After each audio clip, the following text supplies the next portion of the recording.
দেখছো তো বন্ধুরা, আজকে এই মাছটা রান্না করে দেখাবো। কার কার প্রিয় আমাকে কমেন্টে জানাবে। কড়াটা বসিয়ে দিয়েছি, সর্ষের তেল দিয়ে দিচ্ছি। তেলটা গরম হয়ে গেছে, মাছটা দিয়ে দিচ্ছি। মাছটা ভাজা হয়ে গেছে, তুলে নিচ্ছি। ওই তেলে কাঁচা লঙ্কা চেরাগুলো দিয়ে দিচ্ছি, কেটে রাখা টমেটোগুলো দিয়ে দিচ্ছি, আদা রসুন পেঁয়াজ বেটে রেখেছিলাম ওটা দিয়ে দিচ্ছি,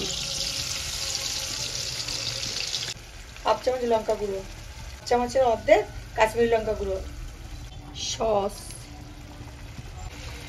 হলুদ গুঁড়ো কিছুটা, নুন দিয়ে দিলাম। কষানো হয়ে গেছে, জল দিয়ে দিচ্ছি।